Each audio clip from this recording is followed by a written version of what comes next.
بسم اللہ الرحمن الرحیم۔ السلام علیکم ورحمۃ اللہ وبرکاتہ۔ امید کرتی ہوں کہ آپ سب اللہ رب العزت کے فضل و کرم سے خیریت سے ہوں گے۔ میں ہوں عائشہ بنت عبداللہ اور آپ دیکھ رہے ہیں اسلامک چینل۔ میری ریکویسٹ ہے ویڈیو کو اینڈ تک ضرور دیکھیے گا۔ عزیز سامعات، اللہ رب العزت نے ہمیں اشرف المخلوقات بنایا، ہمیں سوچنے سمجھنے کی صلاحیتیں عطا کی تاکہ ہم صحیح فیصلہ کر سکیں اور اپنی زندگی میں کامیاب ہو سکیں۔ انسان ہونے کی حیثیت سے ہمیں اپنی زندگی اور حالات کے مطابق فیصلے کرنے ہوتے ہیں۔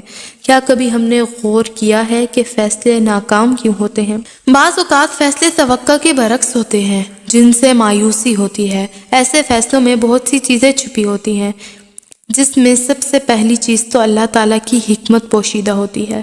بظاہر فیصلے کا نتیجہ الٹ ہوتا ہے، لیکن آگے چل کر اس کے اثرات نظر آنے لگتے ہیں۔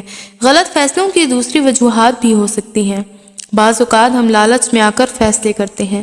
مثلاً لوگ لالچ میں آ کر کسی مہنگے علاقے میں سستے داموں پر پراپرٹی خرید لیتے ہیں۔ یہ نہیں سوچتے کہ آخر قیمت کم کیوں ہے، لیکن بعد میں پتہ چلتا ہے کہ پراپرٹی پر کسی کا جھگڑا ہے۔ یوں ہم اپنی جمع پونجی سے ہاتھ دھو بیٹھتے ہیں۔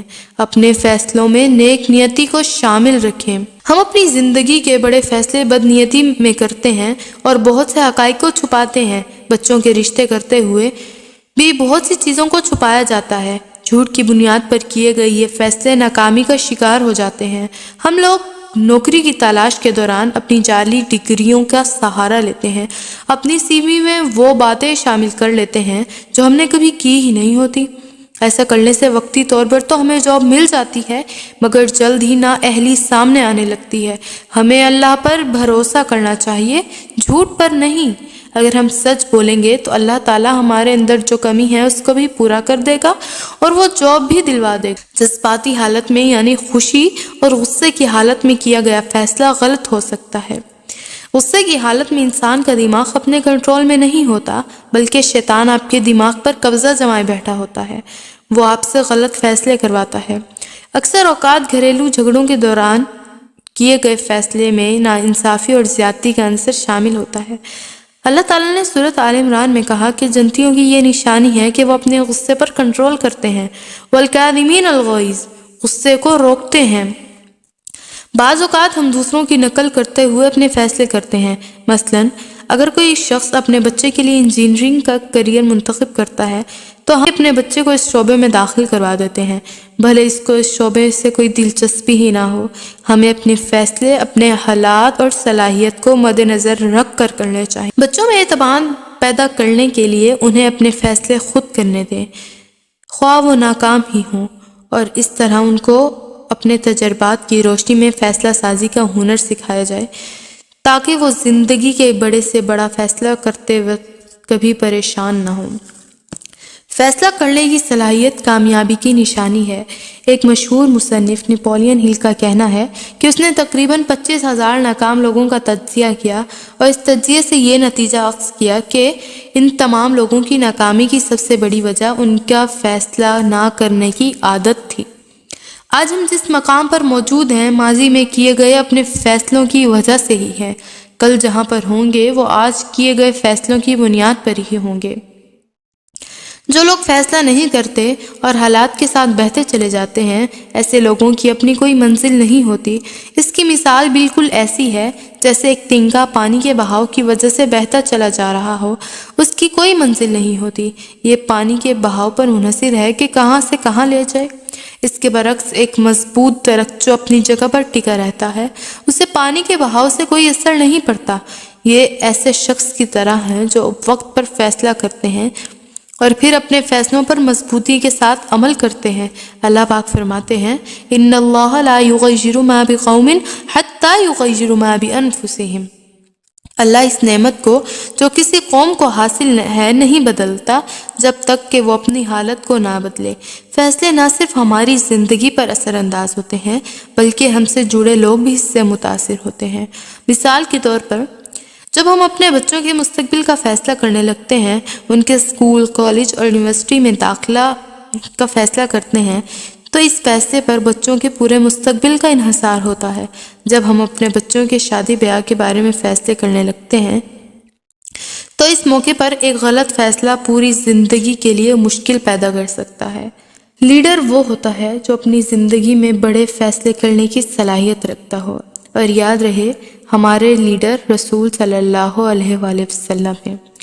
حضور صلی اللہ علیہ وآلہ وسلم نے تمام فیصلے شدید ذہنی اور عسکری دباؤ میں کیے، کیونکہ مسلمانوں کی تعداد قلیل تھی جبکہ دشمن کئی گنا طاقتور تھا، اور مسلمانوں کو وسائل کی بھی شدید کمی تھی۔ سن 6 ہجری میں اللہ کے نبی صلی اللہ علیہ وآلہ وسلم مدینہ منورہ سے اپنے 1400 صحابہ کرام کے ساتھ عمرے کی ادائیگی کے لیے روانہ ہوئے اور مکہ مکرمہ سے چند میل کے فاصلے پر قیام کیا۔ آپ صلی اللہ علیہ وآلہ وسلم نے حضرت عثمان رضی اللہ تعالیٰ عنہ کو کفار مکہ کی طرف روانہ کیا کہ کفار کو یہ باور کرایا جائے کہ ہم عمرے کی ادائیگی کے لیے آئے ہیں، ہمارا جنگ و جدل کا کوئی ارادہ نہیں اور نہ ہی ہمارے پاس کوئی ہتھیار ہے۔ اس سے قبل مسلمانوں اور کفار مکہ میں کئی جنگیں ہو چکی تھیں۔ کفار نے مسلمانوں کو عمرے کی اجازت دینے سے منع کر دیا۔ اس سے قبل ایسا کبھی نہیں ہوا تھا۔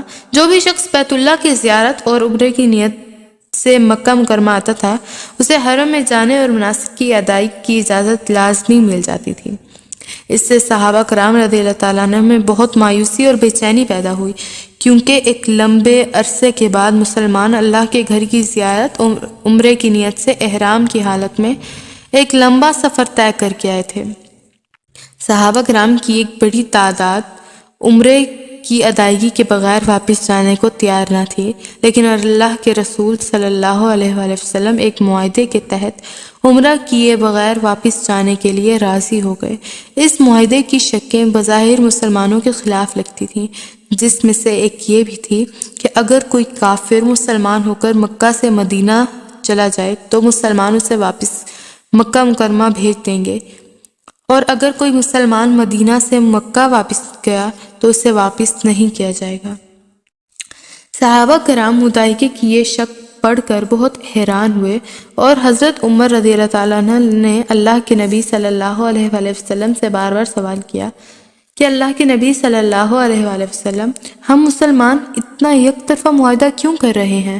سیدنا عمر رضی اللہ تعالیٰ عنہ نے اپنا یہ سوال حضرت ابوبکر رضی اللہ تعالیٰ عنہ سے بھی کیا، لیکن ان کا جواب تھا، عمر، اللہ کے رسول صلی اللہ علیہ وآلہ وسلم کی دور اندیشی کا تمہیں اندازہ نہیں۔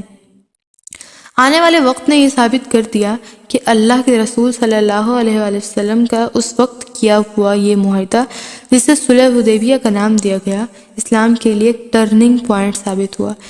اس معاہدے کی وجہ سے مسلمانوں کو بہت سارے فوائد حاصل ہوئے۔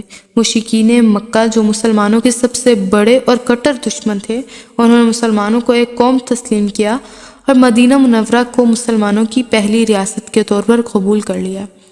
بہت ہی اہم بات جو عام صحابیوں کو نظر نہیں آ رہی تھی اور صرف حضور صلی اللہ علیہ وسلم کی بصیرت ہی سے سمجھ رہی تھی، وہ یہ کہ اس معاہدے کی وجہ سے ان کے اتنے بڑے دشمن نے اتفاق کیا کہ وہ 10 سال تک ان سے کوئی چھیڑ چھاڑ نہیں کریں گے، جس کی وجہ سے یہودی اور عیسائی دشمنوں کی شدید حوصلہ شکنی ہوئی۔ اللہ کے نبی صلی اللہ علیہ وآلہ وسلم کا یہ فیصلہ فتح مکہ کی بنیاد بھی بنا۔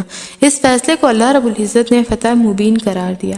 اللہ پاک فرماتے ہیں، اِنَّا فَتَحْنَا لَكَ فَتْحًا مُبِينًا، اے نبی صلی اللہ علیہ وآلہ وسلم، ہم نے تم کو کھلی فتح عطا کر دی۔ حضرت عمر رضی اللہ تعالیٰ عنہ نے پھر سوال کیا کہ حضور صلی اللہ علیہ وسلم، کیا یہ ہماری فتح ہے؟ آپ صلی اللہ علیہ وآلہ وسلم نے جواب دیا، بے شک یہ ہماری فتح ہے۔ اپنے فیصلوں میں اللہ کو شامل کریں۔ فیصلے کرتے ہوئے 3 چیزوں کو مد نظر رکھنا چاہیے۔ پہلا یہ کہ جو بھی فیصلہ کریں بہت سوچ سمجھ کر اور مشورے کے ساتھ کیا جائے۔ قرآن کریم کی سورۃ شورى کی آیت نمبر 38 میں آیا ہے، وَأَمْرُهُمْ شُورَىٰ بَيْنَهُمْ، اور اپنے کام آپس کے مشورے سے کرتے ہیں۔ دوسری اہم چیز اللہ تعالیٰ کی مدد کو اپنے فیصلے میں شامل کرنا۔ مومن کا یہ ایمان ہے کہ اس کا کوئی بھی فیصلہ اللہ کی رضا کے بغیر ممکن نہیں۔ استخارہ ایک مسنون طریقہ ہے، اس کے ذریعے اللہ رب العزت کو اپنے فیصلوں میں شامل کریں اور اس کی خیر طلب کریں۔ تیسری اہم بات یہ کہ جب بھی کوئی فیصلہ کریں تو اس پر ثابت قدم رہیں اور اس فیصلے پر عمل درآمد کریں۔ فیصلے کرنے کے بعد دوبارہ نہ سوچیں کہ اس کا انجام اچھا ہوگا یا برا۔ اس طرح کرنے سے آپ الجھن کا شکار رہیں گے۔ فیصلے کے نتائج کو خوش دلی سے قبول کریں اور اللہ تعالیٰ پر توکل کریں، ہو سکتا ہے اللہ تعالیٰ نے اس فیصلے میں کوئی مصلحت رکھی ہو۔ سورۃ شورى میں اللہ پاک فرماتے ہیں وَتَوَكَّلْ عَلَى الْعَزِيزِ الرَّحِيمِ، اور خدائے غالب اور مہربان پر بھروسہ رکھو۔ دعا ہے کہ اللہ پاک ہمیں بھی دین اور دنیا کے لیے صحیح فیصلے کی توفیق عطا فرمائے اور ہمیں بھی کامیابی عطا فرمائے۔ ویڈیو اچھی لگی ہو تو دعاؤں میں ضرور یاد رکھیے گا، لائک، شیئر اور سبسکرائب کرنا مت بھولیے گا، اور بیل آئیکن کو بھی ضرور پریس کر دیجیے گا۔ السلام علیکم ورحمۃ اللہ وبرکاتہ۔